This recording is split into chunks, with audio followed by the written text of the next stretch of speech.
दोस्तों ये स्टोरी का 45वां भाग है। अगर आपने इस स्टोरी के पिछले वाले भाग नहीं देखे हैं तो मैंने प्लेलिस्ट में मेंशन कर दिया, आप जा करके ज़रूर चेकआउट कर सकते हैं। राजवीर को लगा कि नित्या उसे बहुत प्यार करती है और राजवीर भी नित्या को प्यार करने लगा, लेकिन नित्या राजवीर को प्यार नहीं करती थी। वह तो उसके साथ कुछ टाइम स्पेंड करना चाहती थी, या कह सकते हैं कि वह तो बस राजवीर के साथ टाइम पास ही कर रही थी। राजवीर इस बात से अनजान नित्या के प्यार में डूबता जा रहा था। फिर एक दिन राजवीर के भाई का एक्सीडेंट हो गया। राजवीर ने सर से पैसे मांगे, लेकिन उसके पास पैसे नहीं थे, सिवाय का फ़ोन मिल नहीं रहा था। और ना चाहते हुए भी राजवीर ने नित्या से पैसे मांगे और नित्या ने उसी दिन अपनी औकात दिखा दी। उसके बाद सिवाय सर ने राजवीर को नित्या के गंदे इरादों से बचाने के लिए राजवीर को एक कॉन्ट्रैक्ट में कैद कर लिया। चाचू को इस बारे में खबर नहीं थी और जब खबर लगी तो उन्होंने सिवाय सर को बहुत डांटा, लेकिन सिवाय सर ज्यादा बड़े नहीं थे। उन्हें जो समझ आया उन्होंने राजवीर के लिए कर दिया, लेकिन उनका इंटेंशन राजवीर के लिए कभी गलत नहीं था। वह बस नित्या से राजवीर को बचाना चाहती थी और उन्होंने काफी हद तक राजवीर को बचा भी लिया। रूही तो बहुत ध्यान से पैंथर की बात सुन रही थी। पैंथर ने रूही को राजवीर से जुड़ी हर बात बता दी। आखिर में पैंथर ने कहा, रूही चाचू गलत नहीं है, चाचू ने कुछ सोच कर ही तुम्हारा हाथ राजवीर के हाथों में दिया है। राजवीर को सच में तुम्हारे प्यार की जरूरत है, उसे किसी के सहारे की जरूरत है, वरना वह कभी भी नित्या के ख्यालों से बाहर नहीं आएगा। नित्या ने जो उसके साथ किया उसके चलते राजवीर अंदर ही अंदर टूट रहा है। पैंथर ने एक गहरी सांस लेकर कहा, रूही अगर तुम राजवीर के साथ अपना रिश्ता आगे नहीं बढ़ाना चाहती तो कम से कम राजवीर को अपना दोस्त बना लो, ताकि वह अपने दिल की बातें तुमसे शेयर कर ले। रूही ने हाँ में गर्दन हिलाई और फोन कट कर दिया। रघुवंशी मेंशन सुबह से दोपहर हो गई। हर्षवर्धन कभी सोफे के आसपास घूमता, कभी गार्डन में चला जाता, कभी अपने कमरे में चला जाता। हर्षवर्धन पूरी बेचैनी के साथ मेंशन में घूम रहा था। हीर घर पर नहीं थी, इसीलिए हर्षवर्धन का दिन कट ही नहीं रहा था। हर्षवर्धन को आज पहली बार संडे होने पर गुस्सा आ रहा था, लेकिन वहां अपना गुस्सा दबाए हुए बैठा था। वहीं सिवाय और दिव्यांश अपना अपना फोन लेकर सोफे पर बैठे थे और हर्षवर्धन की हालत देख रहे थे, और दोनों ही हर्षवर्धन की हालत पर अंदर ही अंदर हंस रहे थे। थोड़ी देर बाद हर्षवर्धन भी लैपटॉप लेकर उनके पास बैठ गया और लैपटॉप में कुछ काम करने लगा, लेकिन हर्षवर्धन का ध्यान काम में नहीं लग रहा था। तभी उसके कानों में सिवाय की आवाज पड़ी, अरे चाचू इतना क्या चिंतित होकर जीना, चलो चलते हैं रजावत हाउस, अपनी अपनी बीवियों से मिलेंगे। हर्षवर्धन ने सख्त होकर कहा, रोज रोज वहां जाना अच्छी बात नहीं, कुछ ही दिनों में हीर वापस आ जाएगी, नहीं आई तो। दिव्यांश ने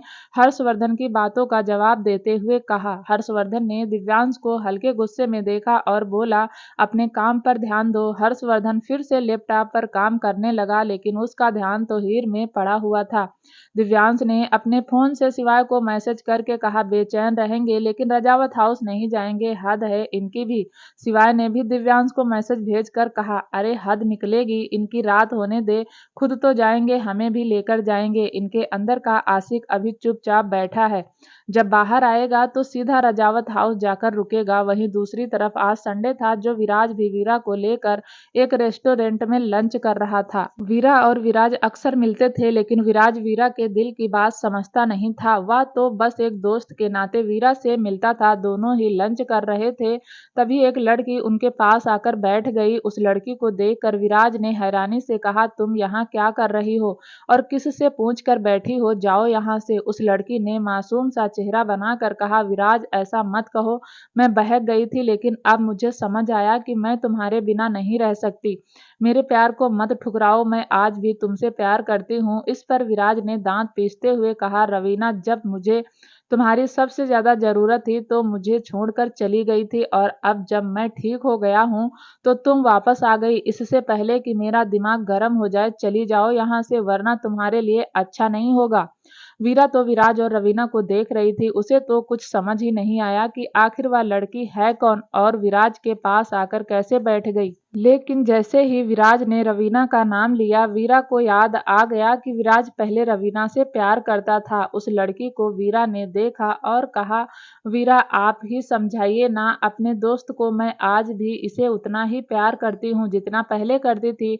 विराज ने गुस्से में रवीना की बाजू पकड़ी और उसे थोड़ी दूर ले जाकर विराज ने धक्का देते हुए कहा, मेरी जिंदगी से तुम जा चुकी हो और अब दोबारा पलटकर मत आना, वरना तुमने विराज की सॉफ्ट साइड देखी है, विराज का पागलपन भी देख लोगी।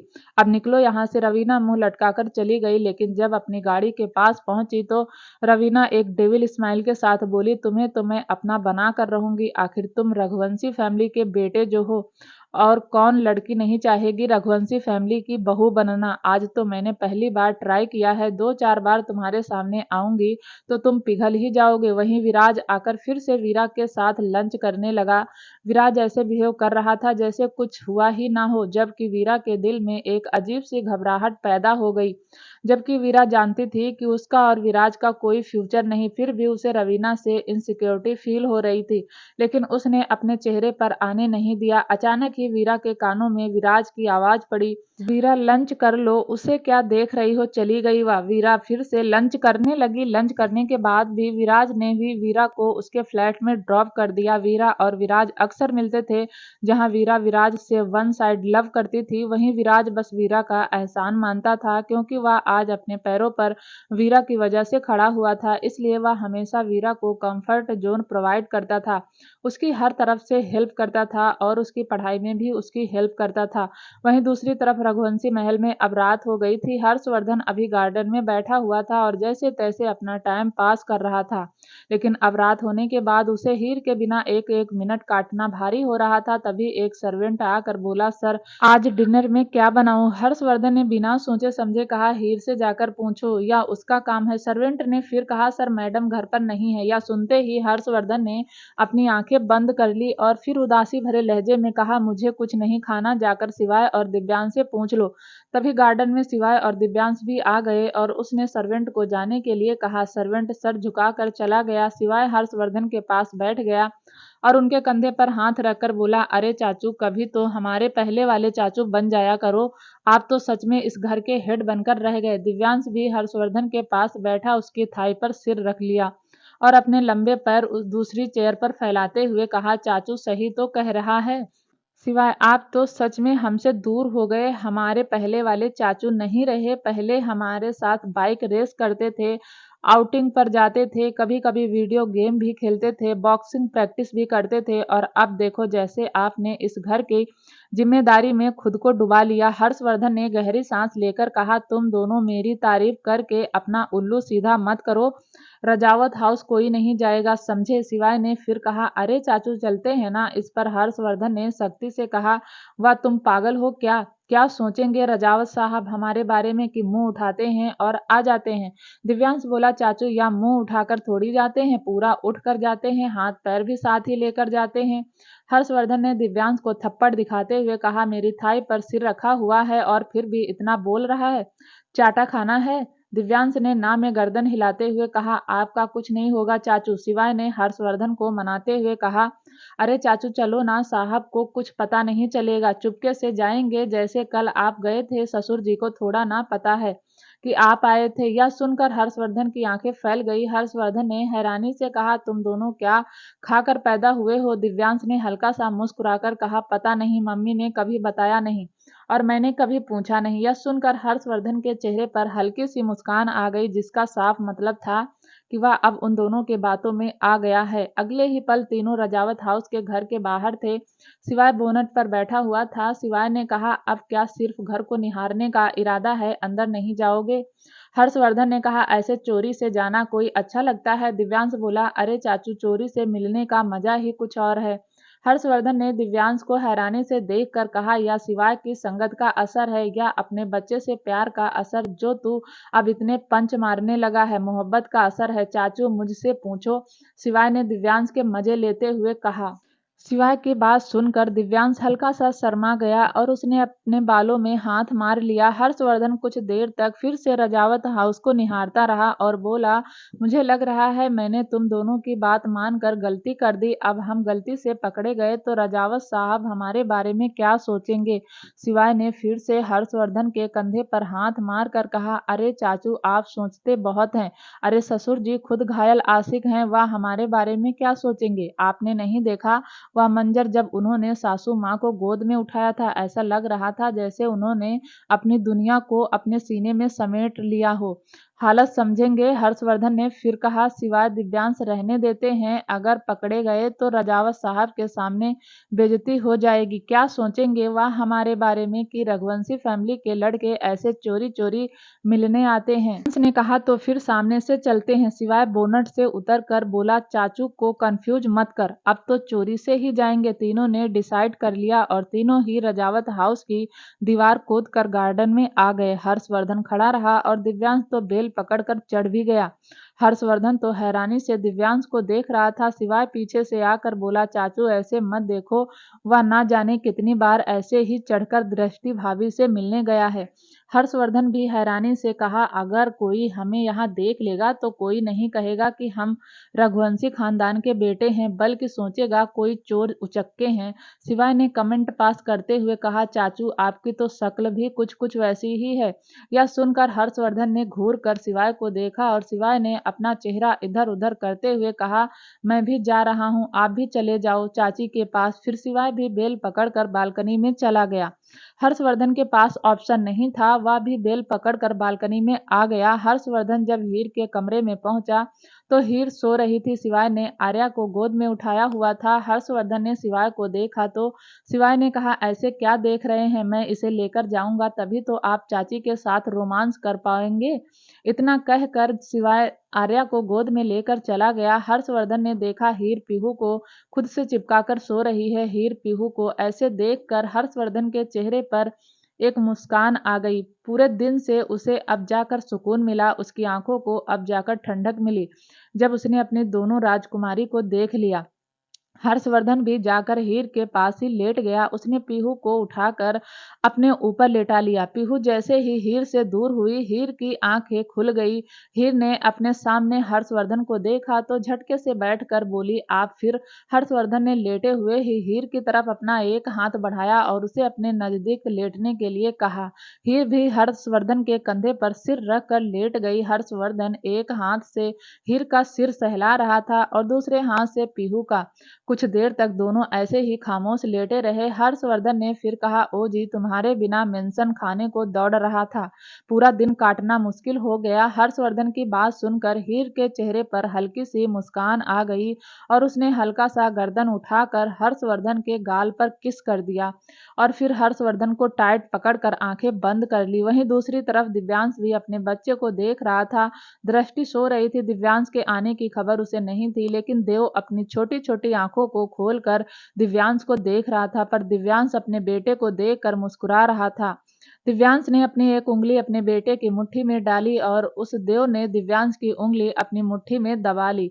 दिव्यांश ने देव के हाथों को चूम कर कहा, मम्मा को ज्यादा परेशान तो नहीं करते। देव तो अभी अपनी छोटी छोटी आंखों से दिव्यांश को देख रहा था। दिव्यांश ने फिर कहा, बस कुछ दिन और फिर आप हमेशा के लिए अपने पापा के पास आ जाओगे। फिर मैं, आप और आपकी मम्मी मस्ती करोगे ना पापा के साथ मस्ती। देव तो बस लेटा हुआ अपने हाथ पैर मार रहा था, जिसे देखकर सिवाय की खुशी का ठिकाना ही नहीं रहा था। दिव्यांश कुछ देर तक अपने बेटे से ऐसे ही बात करता रहा। थोड़ी देर बाद देव रोने लगा। दिव्यांश ने उसे गोद में उठाया और उसे हिलाने लगा। करीब 20 मिनट बाद देव सो गया। दिव्यांश ने देव को पालने में लिटा दिया। दिव्यांश फिर दृष्टि के करीब आया और उसके चेहरे को निहारने लगा। दिव्यांश से अब रहा नहीं गया तो वह दृष्टि के थोड़ा सा करीब चला गया, इतने करीब कि दिव्यांश की सांस दृष्टि के होठों पर पड़ रही थी। दिव्यांश ने हल्का दृष्टि के होठों को चूम लिया, फिर दृष्टि को बाहों में लेकर सो गया। वहीं दूसरी तरफ सिवाय आर्या को लेकर एक कमरे की बालकनी में बैठा हुआ था। आर्या अब जाग चुकी थी। आर्या ने इशारों में कहा, मुझे ठंड लग रही है। सिवाय बालकनी से उठकर अंदर गया और कबर्ड में से एक ब्लैंकेट लेकर आया। फिर उसने आर्या और खुद को उसने कवर कर लिया। कुछ देर ऐसे ही बैठे रहने के बाद सिवाय ने पूछा, आर्या सासू माँ थी? आर्या ने हाँ में गर्दन हिला दी। सिवाय ने फिर पूछा, सासू माँ ससुर जी को पहचानती हैं? आर्या ने ना में गर्दन हिला दी। आर्या ने इशारों में कहा, आपका बहुत बहुत थैंक यू, आपने मुझे मेरी फैमिली से मिला दिया, मेरी माँ से मुझे मिला दिया, मेरे पापा से मुझे मिला दिया। जहाँ मैं, दीदी और भाई राजपूत हवेली में अलग अलग रहते थे, एक दूसरे से मिलने के लिए भी तरस जाते थे, वहीं आपने हम सबको एक फैमिली बना दिया। अब लगता है कि सच में एक घर है मेरा, एक ससुराल है मेरा। अब लगता है कि एक नॉर्मल लड़की हूँ मैं। कहते कहते आर्या की आंखों में पानी आ गया।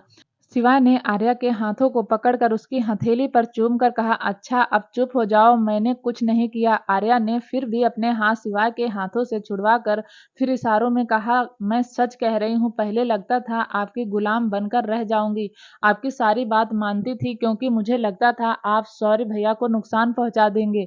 पहले आपसे बहुत डर लगता था, ऐसा लगता था आप मुझे मार दोगे, मेरे भाई को मार दोगे। आर्या के आंसू आज रुक नहीं रहे थे। आज तो जैसे वह दिल खोलकर शिवाय से बात कर रही थी। आर्या को ऐसे देखकर शिवाय भी इमोशनल हो गया। उसने फिर से आर्या के हाथों को पकड़कर उसे चुप करवाते हुए कहा, अच्छा तुम सो जाओ, मैं सब समझ गया, कुछ भी कहने की जरूरत नहीं है। आर्या ने फिर से अपने हाथ शिवाय के हाथों से छुड़वाए और फिर से इशारों में कहा, अब मुझे आपसे डर नहीं लगता, अब मुझे आपसे बहुत सारा प्यार हो गया, अब मैं हमेशा आपके पास रहना चाहती हूँ।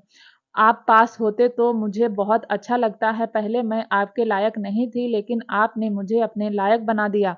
मुझे अब सब समझ आता है, अब मुझे दर्द भी होता है। मैं हँसती हूँ, मुस्कुराती हूँ, बातें करती हूँ, चीज़ों को देखकर मेरा भी मन उन पर अट्रैक्ट होता है। मेरा मन भी आम लड़कियों की तरह जीने को करता है। सब आपकी वजह से मैं आज जो कुछ भी हूँ, आपकी वजह से हूँ। सिवाय आर्या को देख रहा था और आर्या के तो आंसू रुक ही नहीं रहे थे। आर्या ने फिर झटके से सिवाय को गले लगा लिया। सिवाय ने भी अपनी बाहें आर्या पर कस दी। सिवाय ने कहा, आर्या प्लीज चुप हो जाओ, रो मत, मुझे ऐसी सिचुएशन हैंडल करने नहीं आती, लेकिन तुम रोती हो तो मुझे अच्छा नहीं लगता, मन करता है जिसने तुम्हें रुलाया उसे गोली मार दूं। आर्या अभी सुबक रही थी, लेकिन उसने सिवाय को नहीं छोड़ा। आर्या थोड़ी सी दूर हुई, उसने सिवाय के गाल पर किस कर लिया और सिवाय की आंखों में देखकर इशारों में कहा, आप मुझे कभी छोड़ना मत, वरना मैं मर जाऊंगी। सिवाय ने आर्या के हाथों को पकड़कर उसकी हथेली को चूम कर कहा, मैं तुम्हें कभी नहीं छोड़ूंगी, कभी भी नहीं। और फिर से सिवाय ने आर्या को गले लगा लिया। दोनों ही बालकनी के सोफे पर लेट गए। सिवाय ने आर्या को अपने ऊपर लेटा लिया और फिर उसके बालों को सहलाता रहा। सिवाय बार बार आर्या के बालों को चूम रहा था। सिवाय को अच्छा लग रहा था कि आर्या ने आज पहली बार अपने दिल की बात खुलकर कही। उसके दिल में जो कुछ भी था उसने सिवाय को बता दिया। आज आर्या ने अपना प्यार कन्फेशन कर लिया था। वैसे तो सिवाय जानता था आर्या उसे बहुत प्यार करती है, लेकिन आज उसकी कन्फेशन की वजह से सिवाय को बहुत खुशी महसूस हो रही थी। थोड़ी देर बाद सिवाय भी आर्या को पकड़कर सो गया। वहीं दूसरी तरफ रूही किचन में थी, उसे भूख लग रही थी और राजवीर ने तो आज पूरा दिन दरवाजा खोला ही नहीं। रूही ने यूट्यूब पर देखकर जैसे तैसे अपने और राजवीर के लिए मैगी बना ली। रूही को कुछ बनाना नहीं आता था, उसने कभी रघुवंशी मेंशन में काम नहीं किया था और इसीलिए राजवीर हमेशा रूही के लिए खाना बनाता था। रूही बाउल डाइनिंग टेबल पर रख कर और राजवीर का दरवाजा खटखटाते हुए बोली, राजवीर गेट खोलो। लेकिन अंदर से कोई आवाज नहीं आई। रूही ने फिर से दरवाजा खटखटाते हुए कहा, राजवीर गेट खोलो, लेकिन फिर भी अंदर से कोई आवाज नहीं आई। अब रूही का दिल जोरों से धड़कने लगा। उसे लगा कहीं राजवीर ने अपने साथ कुछ गलत ना कर लिया हो, लेकिन वह जानती थी राजवीर इतना कमजोर नहीं।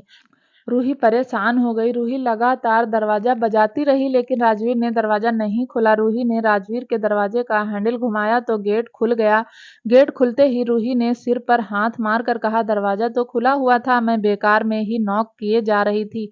रूही ने गेट खोलकर देखा तो उस कमरे में राजवीर कहीं दिखाई नहीं दिया। अब तो रूही के दिल की धड़कन जोरों से धड़कने लगी। तभी उसे बाथरूम में से कुछ गिरने की आवाज सुनाई दी। रूही ने जल्दी से बाथरूम का गेट खोल दिया और अंदर चली गई। रूही ने देखा राजवीर शावर के नीचे खड़ा है। रूही ने राजवीर को देखा तो उसकी चीख निकल गई। रूही को अपने बाथरूम में देखकर राजवीर की भी चीख निकल गई। राजवीर ने जल्दी से अपना टॉवेल लिया और खुद को कवर किया और रूही आंखों पर हाथ रखकर घूम गई। राजवीर ने टॉवेल लपेटकर गुस्से में कहा, चटोरी बिल्ली, पागल तो नहीं हो, किसी के बाथरूम में ऐसे ही घुस जाती हो, अक्ल वक्ल है कि नहीं। रूही तो अब भी पलटकर आंखों पर हाथ रख कर खड़ी थी। राजवीर ने गुस्से में कहा, अब इतनी शराफत दिखाने का ढोंग मत करो, मेरी तरफ देखो। रूही धीरे से बोली, पहले तुम कुछ पहन लो। राजवीर ने दांत पीसते हुए कहा, रूही मैंने पहन लिया, अब देखो मेरी तरफ। रूही ने पलटकर धीरे से अपनी आंखें खोली तो उसकी नजरें पहले राजवीर के पैरों पर गई और फिर धीरे धीरे वह अपनी नजर ऊपर लेकर आई। तो उसने देखा राजवीर ने सच में खुद को टॉवेल से कवर किया हुआ था। रूही की नज़र राजवीर पर ही टिक गई। राजवीर की बॉडी मॉडल से कम नहीं थी, उसके गीले बाल जो उसकी स्मार्टनेस को और ज़्यादा बढ़ा रहे थे। ऊपर से राजवीर का हल्का गुस्सा जो किसी का भी कत्ल करने के लिए काफ़ी था। रूही तो एकटक राजवीर को ही देखती रही। राजवीर को देखकर रूही के मन से एक आवाज़ आई, "यह नित्या पागल है क्या, जिसने इतना हॉट बंदा छोड़ दिया? वह बंदा जो कि उसे जान से प्यार करता था।" रूही अपने ही ख्यालों में थी कि उसके कानों में एक आवाज़ आई, "चटोरी बिल्ली, तुमसे बात कर रहा हूँ।" रूही भी गुस्से में बोली, "हाँ तो करो ना, मना किसने किया है? करो बात।" "अरे मुझे लगा गेट बंद करके सुबह से बैठे हुए हो, अच्छे खासे लड़के ने कुछ कर ना लिया हो, इसीलिए अंदर आ गई। मुझे क्या पता अच्छा खासा लड़का शावर में बिना कपड़ों के नहा रहा है।" राजवीर को गुस्सा आ गया और उसने अपनी आंखें छोटी करके कहा, "कपड़े पहनकर कौन नहाता है? तुम कपड़े पहनकर नहाती हो?" रूही ने राजवीर की बातों का मतलब नहीं समझा और गुस्से में कहा, "हाँ, मैं कपड़े पहनकर नहाती हूँ। यकीन नहीं आता तो देखने आ जाना।" यह सुनते ही राजवीर की आंखें फैल गई और जैसे ही रूही ने इसका मतलब खुद समझा, वह झटके से पलटकर अपने मुंह पर हाथ रख लिया। रूही के ऐसा कहने से राजवीर के चेहरे पर एक मुस्कान आ गई, जबकि रूही का वहां खड़े रहना भी मुश्किल हो गया। रूही जल्दी से बाहर की तरफ जाने लगी, उससे पहले ही राजवीर ने उसके पीछे से शर्ट पकड़कर कहा, "हाँ तो कब देखने मैं आ जाऊं?" रूही शर्म के मारे अंदर अंदर मर रही थी। उसने पहली बार राजवीर को ऐसे देखा था और राजवीर का ऐसा छेड़ना उसने तो कभी इमेजिन भी नहीं किया था। लेकिन आज राजवीर रूही के पूरे मजे ले रहा था। रूही तो कुछ नहीं बोली, बल्कि चुपचाप सुन्न खड़ी रही। राजवीर ने फिर से उसकी शर्ट को हल्का सा खींच कर कहा, "हाँ तुमने बताया नहीं कब देखने आऊं?" रूही ने अपना हाथ पीछे किया और राजवीर के हाथ को अपनी शर्ट से छुड़वाने लगी, लेकिन राजवीर रूही की शर्ट को अच्छे से पकड़ा हुआ था। राजवीर ने फिर से रूही को छेड़ते हुए कहा, "अब क्यों जा रही हो? जवाब नहीं दोगी आज?" रूही चुप कैसे हो गई? रूही के पास तो हर बात का जवाब होता है। आज तो रूही चटोरी बिल्ली से भीगी बिल्ली बन गई। "वैसे तुम्हें क्या लगा कि मैं उस नित्या के उल्टा सीधा बोलने से खुद को नुकसान पहुंचा लूंगा? ना तो मैं नित्या को इतनी इम्पोर्टेंट देता हूँ और ना ही मैं इतना कमजोर हूँ जो एक लड़की के दो शब्द कड़वे बोलने की वजह से बुरा मान जाऊं। हाँ, इस बात का गुस्सा जरूर आता है कि मैंने अपने कीमती वक्त में से कुछ वक्त उस लड़की को भी दिया, बाकी उस लड़की का मेरे दिल में नाम की भी जगह नहीं है।" राजवीर ने फिर रूही की शर्ट छोड़ दी और रूही वहां से भागती हुई अपने कमरे में आ गई। रजावत हाउस हमेशा की तरह वंशिका बेड पर सो रही थी और वरदान वहीं चेयर पर बैठा हुआ था। वरदान लैपटॉप में काम कर रहा था। रात का 1 बज गया था, लेकिन वरदान का काम खत्म नहीं हुआ। वरदान एक नज़र वंशिका को देखता और फिर अपना काम करने लगता। अचानक ही वंशिका चीखने लगी। वरदान जल्दी से उठकर वंशिका के पास गया। आंखें बंद की हुई थी और चीख रही थी, "मुझे मत मारो, मुझे मत मारो, मुझे वह ले जाएंगे, रजावत साहब मुझे ले जाएंगे, वह मुझे ढूंढ लेंगे, वह एक दिन मुझे यहाँ से ले जाएंगे।" वरदान ने वंशिका को जगाते हुए कहा, "वंशिका उठो, किसने मारा तुम्हें? वंशिका मुझे तो बताओ।" वंशिका ने अपनी आंखें खोली और झटके से वरदान के गले लगकर बोली, "मुझे वरदान अपने साथ ले जाएंगे, रजावत साहब मुझे अपने साथ ले जाएंगे। आप मेरे रजावत साहब को ढूंढ दीजिए, उनसे कहिए उनकी वंशिका इंतजार कर रही है।" पूरे 18 साल बाद वंशिका वरदान को गले लगाया था। बेशक डर से लगाया था, लेकिन लगाया था। वरदान की आंखों में भी हल्का सा पानी आ गया। उसने अपनी बाहें वंशिका पर कस दी और उसके सिर को सहलाते हुए कहा, "मैं ढूंढ लूंगा आपके वरदान साहब को, अब आप सो जाइए।" थोड़ी देर वरदान वंशिका को सहलाता रहा। फिर वरदान ने महसूस किया कि वंशिका सो चुकी। वरदान ने ही वंशिका को ठीक से लिटा दिया और फिर उसे ब्लैंकेट से कवर करके उसके माथे को सहलाता रहा। वरदान ने वंशिका के माथे को चूम लिया। वरदान अभी वंशिका के सिर को सहला रहा था और सहलाते हुए वरदान भी वंशिका के पास ही सो गया। वहीं दूसरी तरफ रूही जब से अपने कमरे में घुसी थी, बाहर नहीं आई। वह किसी भी हालत में राजवीर को फेस नहीं करना चाहती थी। राजवीर किचन में आया, उसने मैगी देखी तो उसके चेहरे पर एक मुस्कान तैर गई। राजवीर ने कहा, "सही कहता है शिवाय, इससे शादी करके मैं फंस गया, यह तो जिंदगी भर मुझे खाना बनाकर नहीं खिला सकती। राजवीर किचन में चला गया, फिर उसने कुछ सब्जियां काटी और उसे हाफ फ्राई करके मैगी में ऐड कर दिया। उस मैगी को राजवीर ने बाउल में डाला और कहा, अब जाकर यह मैगी हुई, पहले तो यह सिर्फ उबली हुई थी। राजवीर ने रूही का गेट खटखटाते हुए कहा, अब बाहर आ जाओ, खाना खा लो। रूही कुछ नहीं बोली। राजवीर ने फिर से हंसते हुए कहा, अच्छा आ जाओ, अब नहीं सुनाऊंगा। आ जाओ रूही, मैं जानता हूँ तुम्हें भूखे पेट नींद नहीं आती। जितना शर्माना था शर्मा ली। आ जाओ, नहीं आ रहा तुम्हारे बाथरूम में देखने। यह सुनते ही रूही की आंखें फिर से फैल गई। यह सुनते ही रूही को थोड़ा सा गुस्सा आ गया। उसने झटके से गेट खोलकर राजवीर को गुस्से में देखते हुए कहा, मैंने गलती से बोल दिया, लेकिन तुमने तो बात पकड़ ली। राजवीर ने अचानक ही रूही की कलाई पकड़कर उसे डाइनिंग टेबल तक खींचकर लाया और बोला, बैठो, खाना खा लो, उसके बाद अपने कमरे में जाकर जी भर कर शर्मा लेना। रूही ने मैगी देखी और उसके मुंह में पानी आ गया। रूही ने स्पून उठाया और उसे खाने लगी और फिर खुद को ही प्राउड फील करते हुए बोली, क्या बात है, क्या मैगी बनाई है मैंने। राजवीर ने हंसकर कहा, रूही तुम्हें कम दिखाई देता है। रूही बोली, नहीं तो पूरा दिखाई देता है। राजवीर ने कहा, मैगी देख कर बताओ, यह मैगी तुमने बनाई थी। रूही ने ध्यान से देखा तो बोली, अच्छा तुमने इसमें सब्जी ऐड कर दी थी। राजवीर ने ना में गर्दन हिलाई और अपना खाना खाने लगा। खाना खाने के बाद राजवीर ने फिर से किचन का थोड़ा सा फैला हुआ काम समेटा और अपने कमरे में चला गया। रूही कमरे में आई तो उसे राजवीर के साथ फिर थोड़ी सी नोक-झोंक की याद आ रही थी। रूही यही सब सोचते सोचते सो गई। वहीं राजवीर का भी यही हाल था। राजवीर को भी आज रूही के साथ बिताए हुए पल याद आ रहे थे, खासकर जब रूही नित्या को चाटा मारा था। राजवीर के चेहरे की मुस्कुराहट जा ही नहीं रही थी। आज पहली बार नित्या को चाटा खाते देखकर राजवीर को सुकून मिल रहा था।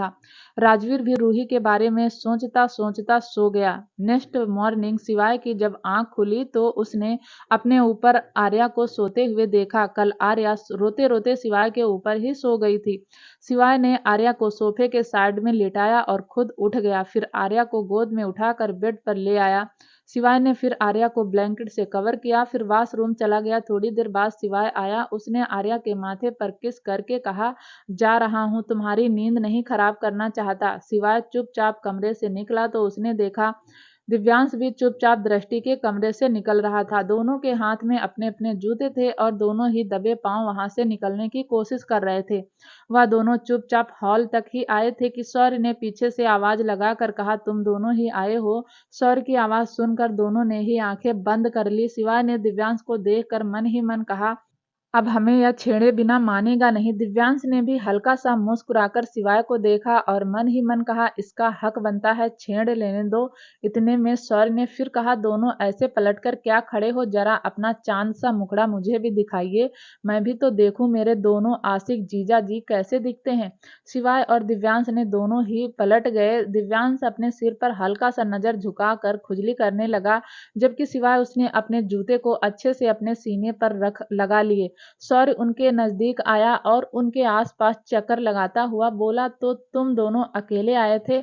इस पर सिवाय ने कहा, नहीं, हमारा सरदार भी आया था, चाची के कमरे में होगा। तभी बाहर से हर्षवर्धन आता दिखाई दिया, जिसने 3 पीस सूट पहना हुआ था। देख कर ही लग रहा था कि हर्षवर्धन ऑफिस जाने के लिए तैयार है। हर्षवर्धन को बाहर से आता हुआ देख कर सिवाय और दिव्यांश की आंखें एक्स्ट्रा खुल गई। हर्षवर्धन भी उनके सामने आकर खड़ा हो गया और बोला, तुम दोनों को यहाँ आने से मना किया था ना, तो तुम दोनों यहाँ कैसे आए। यह सुनकर तो वह दोनों और ज्यादा हैरान हो गए। सिवाय ने मन में ही कहा, चाचू डबल क्रॉस कर रहे। इतने में हर्षवर्धन ने फिर से गुस्से में कहा, तुम दोनों से कुछ पूछ रहा हूँ, क्या कर रहे हो यहाँ। सिवाय हल्का सा मुंह बनाकर बोला, कुछ नहीं चाचू, आपकी बहू से मिलने आए थे। हर्षवर्धन ने कमर पर हाथ रख कर कहा, मेरे मना करने के बावजूद कितनी बार कहूँ, रोज रोज समझाने से समझ में नहीं आता। सिवाय और दिव्यांश दोनों ही गुस्से में हर्षवर्धन को घूर रहे थे, जैसे कहना चाहते हो, इतनी चालाक पंथी ठीक नहीं। जबकि हर्षवर्धन के चेहरे पर एक मीठी सी मुस्कान थी। हर्षवर्धन ने सिवाय और दिव्यांश दोनों को देखकर आंख मार दी और तभी रजावत साहब की आवाज उन सब के कानों में गूंजी, अरे रघुवंशी साहब, आप यहाँ सुबह सुबह। हर्षवर्धन थोड़ा सा वरदान के नजदीक गया, फिर वरदान से बोला, वह बस ऑफिस जा रहा था। तो पीहू की याद आ गई। सोचा मिलता हूँ चला जाऊं, लेकिन पीहू तो सो रही है, वरदान ने जवाब देते हुए कहा। वरदान और हर्षवर्धन दोनों ही बातें करने लगे। दिव्यांश ने शिवाय के कान में कहा, तुझे नहीं लगता तूने चाचू को कुछ ज्यादा ही बिगाड़ दिया? इस पर शिवाय ने कहा, मैंने तो लिमिट में बिगाड़ा था, लेकिन चाचू तो सच में हमारे बाप के भाई निकले। थोड़ी देर बाद वरदान ने शिवाय और दिव्यांश को देख कर कहा, तुम दोनों ऐसे क्यों खड़े हो? जूते नीचे रख दो और आ जाओ, नाश्ता कर लो। इस पर हर्षवर्धन ने कहा, नहीं, हम नाश्ता नहीं करेंगे, ऑफिस के लिए लेट हो रहे हैं। वरदान ने कहा, और पीहू? पीहू से मिलकर नहीं जाएंगे? हर्षवर्धन ने कहा, नहीं, वह अभी जागी नहीं, शाम को आऊंगा तब मिलूंगा। इतना कहकर हर्षवर्धन ने दिव्यांश की बाजू पकड़ी और उसे रजावत हाउस से बाहर ले गया। शिवाय भी पीछे पीछे चला गया। बाहर जाते ही शिवाय और दिव्यांश हर्षवर्धन पर बरस पड़े।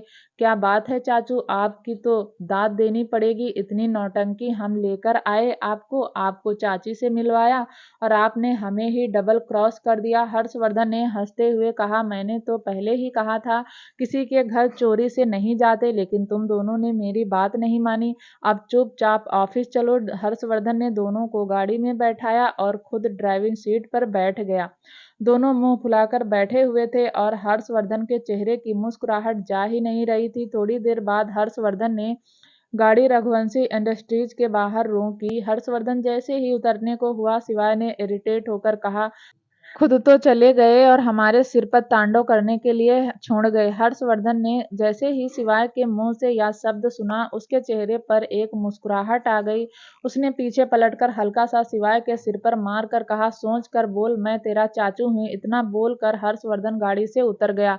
शिवाय और दिव्यांश भी पीछे से उतर गए और दोनों ने गुस्से में गाड़ी का गेट बंद किया। शिवाय ने चिल्लाकर कहा, चाचू नहीं हो, आप यार हो मेरे। यह सुनकर हर्षवर्धन, जो कि ऑफिस की सीढ़ियां चढ़ रहा था, वह अचानक से रुक गया और उसने पलटकर कहा, बिहेव योर सेल्फ शिवाय, मैं तुम्हारा चाचू हूँ। शिवाय ने हाथ बांध कर कहा, चाचू नहीं है, यार हो। हर्षवर्धन फिर से थोड़ी सख्ती से बोला, शिवाय, मैंने कहा ना चाचू हूँ। इस पर शिवाय ने फिर कहा, मैं भी कह रहा हूँ ना, आप मेरे यार हो। हर्षवर्धन कुछ बोलता उससे पहले ही वहां राजवीर और विराज आ गए।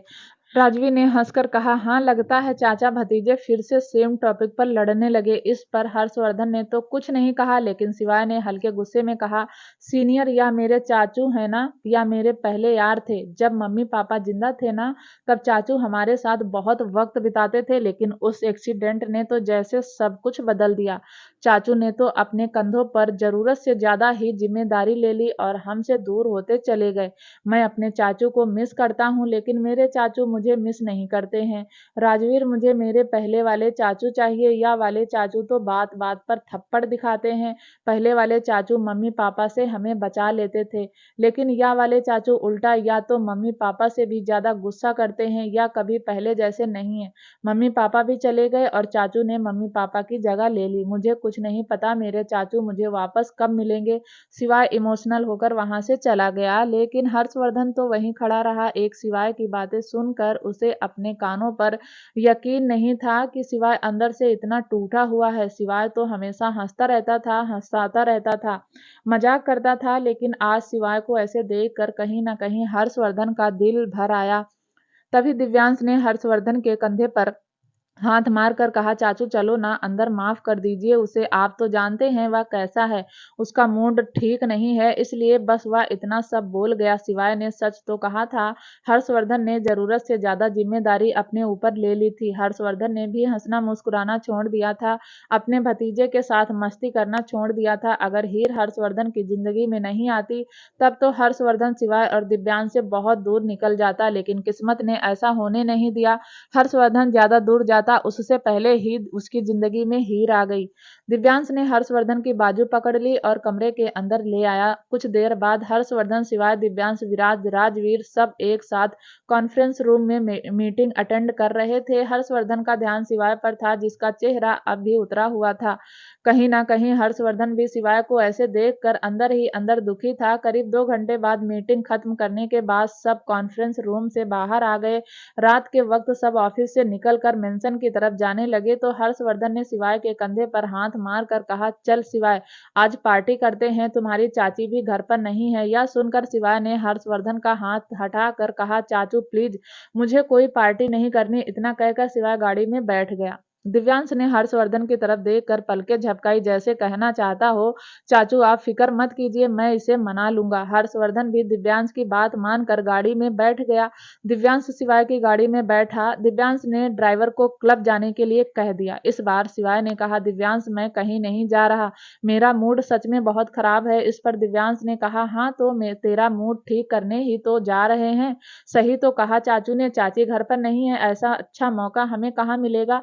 वैसे भी कब से हम सब ने साथ में बैठकर ड्रिंक नहीं की, इसी बहाने सब साथ में बैठ जाएंगे। इस वक्त शिवाय जाना नहीं चाहता था, लेकिन दिव्यांश के बहुत ज्यादा कहने पर वह जाने के लिए तैयार हो गया।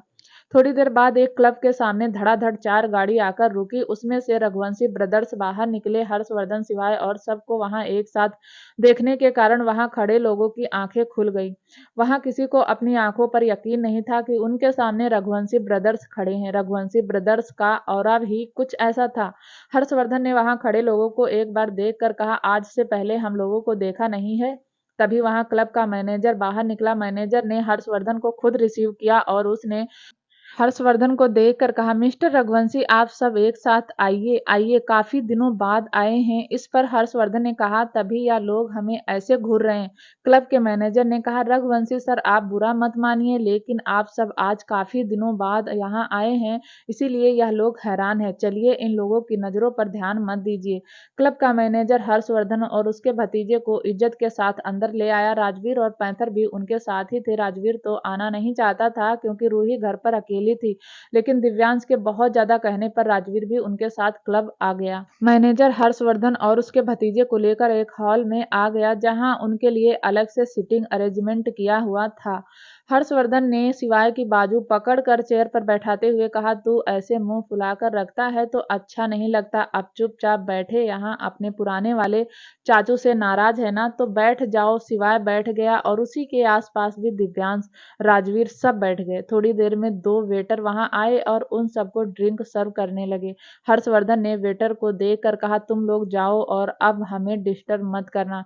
वह वेटर वाइन की बोतल रख कर वहां से चले गए। हर्षवर्धन ने विराज को कहा, शक्ल क्या देख रहा है, वाइन सर्व कर। इस पर विराज ने मुंह फुलाकर कहा, क्या बात है, वेटर को भेज दिया और मुझे वाइन सर्व करने के लिए कह दिया। मैं आपको वेटर नजर आता हूँ। हर्षवर्धन ने कहा, डायलॉग बाद में, पहले वाइन सर्व करो। विराज ने भी मुंह बनाकर वाइन सर्व कर दी। सब वाइन पीने लगे। धीरे धीरे सबको नशा होने लगा। हर्षवर्धन ने अपना कोट निकाला, शर्ट की बाजू फोल्ड की, आगे के 2 बटन खोले और फिर रिमोट उठाकर म्यूजिक सिस्टम ऑन किया। हर्षवर्धन ने उसमें गाना प्ले किया। हर्षवर्धन धीरे धीरे इस गाने के साथ झूमने लगा। हर्षवर्धन धीरे धीरे मस्ती में डांस करने लगा। राजवीर हर्षवर्धन को देखकर हल्का सा मुस्कुरा रहा था, क्योंकि उसने हर्षवर्धन का यह रूप शायद पहली बार ही देखा था। उससे पहले तो हर्षवर्धन अपने भतीजे के साथ क्लब में जाकर कभी कभी ड्रिंक कर लेता था, लेकिन यह तब की बात थी जब वह एक्सीडेंट नहीं हुआ था। उस एक्सीडेंट के बाद सच में हर्षवर्धन ने पूरी फैमिली की जिम्मेदारी अपने कंधों पर उठा ली और हंसना मुस्कुराना ही छोड़ दिया।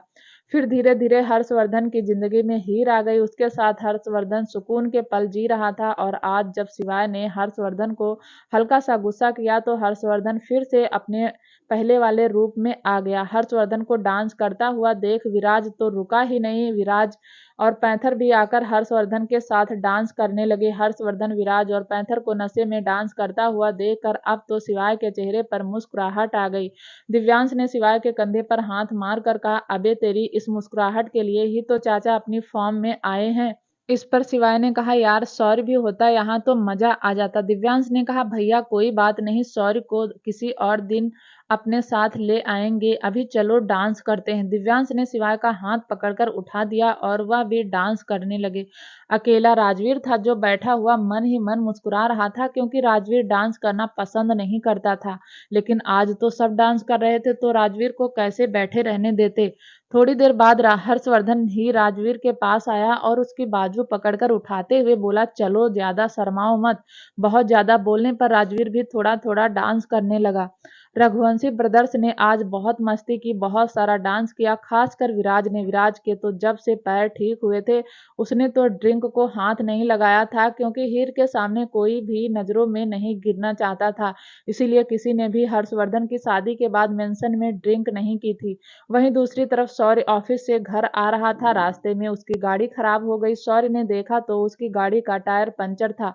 शौर्य ने टाइम देखा तो रात के 1 बज रहे थे। शौर्य का दिमाग खराब हो गया। उसने आसपास नजर दौड़ाई तो एक सुनसान सड़क पर खड़ा हुआ था। शौर्य ने गाड़ी के टायर पर पैर मारकर कहा, इसे भी आज ही खराब होना था। शौर्य ने फोन निकाला और वरदान के पास कॉल करके कहा, अंकल मेरी गाड़ी का टायर पंचर हो गया है, मैं आपको लोकेशन सेंड कर रहा हूँ, आप प्लीज किसी से कहकर गाड़ी भिजवा दीजिए। वरदान ने कहा, ठीक है शौर्य, मैं अभी भेजता हूँ, लेकिन तुम अपना ध्यान रखना। शौर्य ने कहा, अब आप बेफिक्र रहिए अंकल, मैं अपना ध्यान रखूंगा, आप गाड़ी भिजवा दीजिए, क्योंकि मैं आज बहुत थक गया, सोना चाहता हूँ। वरदान ने कहा, हाँ ठीक है, तुम गाड़ी में बैठकर सो जाओ, मैं किसी को भेजता हूँ। इतना कहकर वरदान ने फोन कट कर दिया और शौर्य उस जगह पर इधर उधर चक्कर लगाने लगा। और तभी शौर्य को एक लड़की सामने से भागती हुई नजर आ रही थी। शौर्य को वह लड़की ठीक से दिखाई नहीं दे रही थी, वह अब भी बहुत दूर थी और वह लड़की बहुत तेजी से शौर्य की तरफ भागते हुए आ रही थी। जैसे जैसे वह पास आ रही थी, शौर्य की आंखें उस लड़की पर टिक गई। वह लड़की फुल स्पीड के साथ ही टेडी बियर को लेकर भाग रही थी। शौर्य तो उस लड़की को अपने पास आता हुआ देख रहा था। शौर्य उस लड़की को ही देखता रहा। उस लड़की ने पिंक कलर की टी शर्ट पहनी हुई थी, पिंक कलर का लोअर, शायद वह कोई नाइट ड्रेस थी। वह लड़की भागती हुई आई और झटके से शौर्य के गले लग गई। शौर्य 2 कदम पीछे हट गया। शौर्य को समझ नहीं आया कि अभी अभी उसके साथ क्या हुआ, जबकि उस लड़की ने शौर्य को कसकर गले लगाया हुआ था। उस लड़की की गर्म सांसें शौर्य की गर्दन को छू रही थी और शौर्य के रोंगटे खड़े हो रहे थे। उस लड़की के गले लगने से शौर्य तो जैसे जम सा गया था। उसे तो समझ ही नहीं आ रहा था कि अचानक ही सुनसान सी सड़क पर उसके साथ क्या हो रहा है। और तभी उसकी नजर सामने गई, जहां 4-5 आदमी खड़े थे। शायद वह उस लड़की के पीछे पड़े हुए थे और वह लड़की डर कर भाग रही थी।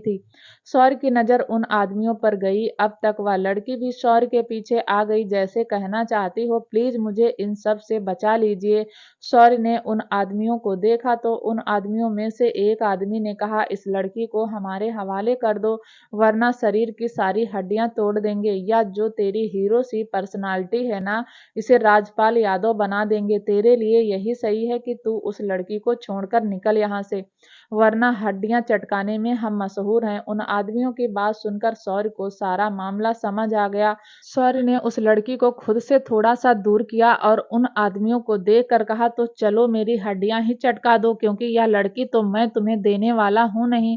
उन आदमियों में से दूसरा आदमी बोला, क्यों, अपने कपड़े को बिगाड़ने पर लगा हुआ है, हम जब मारते हैं तो गिनते नहीं है।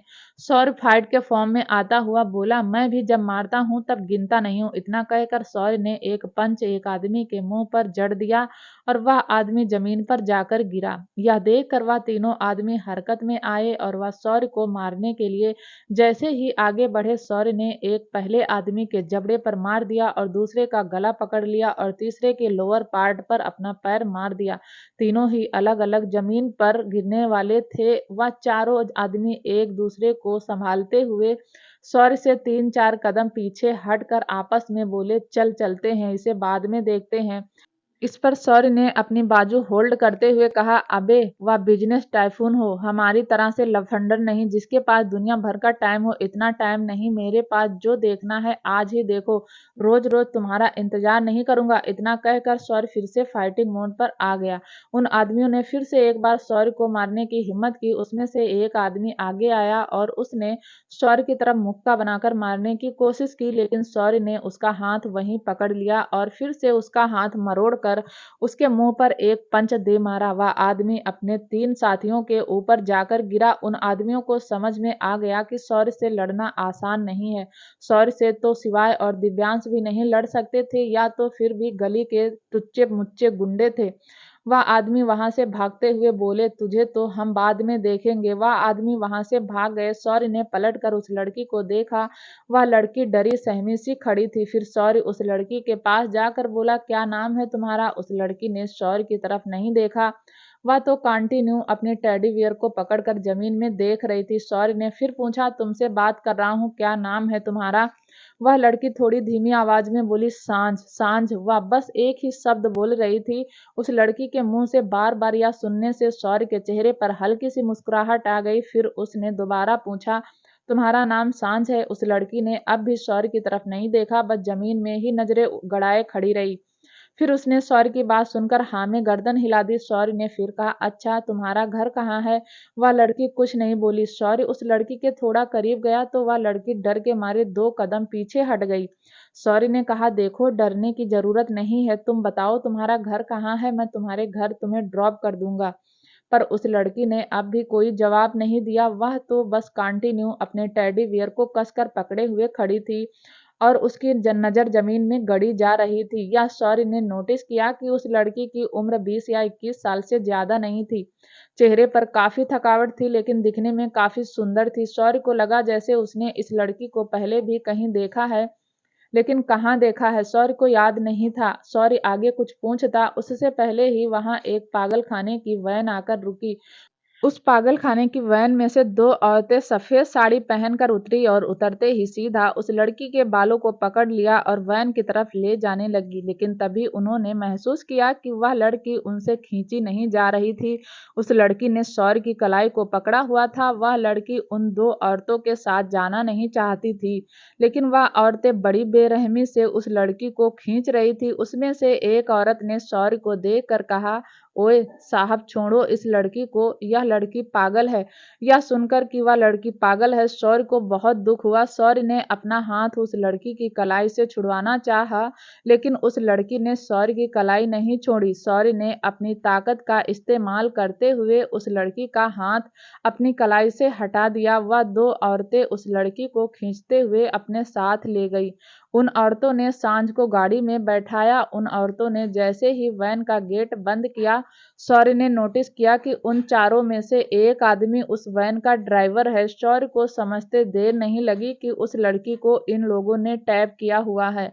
शौर्य जल्दी से 4 कदम आगे बढ़ा। उसने झट से वैन का गेट खोला और एक हाथ बढ़ाकर सांझ को उतार लिया। शौर्य के ऐसा करने से उन औरतों को गुस्सा आ गया और वह गाड़ी से उतरकर बोली, साहब आपसे कहा था ना कि यह लड़की पागल है और हम इसे पागल खाने ले जा रहे हैं। इस पर शौर्य ने कहा, मैं औरतों पर हाथ नहीं उठाता, मैं तो सीधा गोली मार देता हूँ।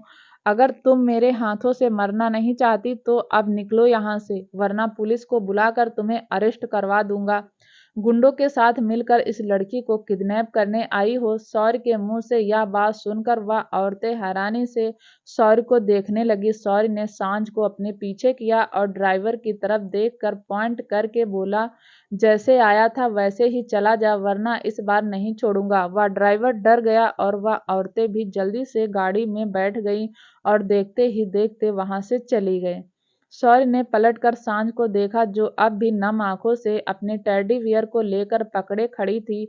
शौर्य प्यार से उसके पास गया और बोला, चलो तुम मेरे घर चलो, जब तक तुम्हारी फैमिली नहीं मिलती तब तक मेरे घर रह सकती हो। तभी शौर्य के कानों में कुछ गाड़ियों की आवाज सुनाई दी। शौर्य ने पलटकर देखा तो वहां 4 गाड़ियां आकर रुकी और उनमें से 10-12 आदमी उतर कर खड़े हो गए। उन आदमियों के हाथ में गन थी, जिन्हें देखकर अब शौर्य को हल्का सा डर महसूस हुआ, क्योंकि वह 10-12 आदमियों से लड़ नहीं सकता था। लेकिन देखते ही देखते वह आदमी वापस अपनी गाड़ी में बैठे और चले गए।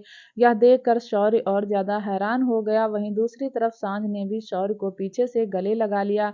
कौन है वह लड़की? क्या शौर्य उसे अपने घर ले जाएगा? क्या होगा आगे, जानने के लिए प्लीज दोस्तों चैनल को लाइक शेयर सब्सक्राइब जरूर करें, ताकि जब भी वीडियो डालें आपको नोटिफिकेशन तुरंत मिले। तब तक के लिए नमस्कार, धन्यवाद।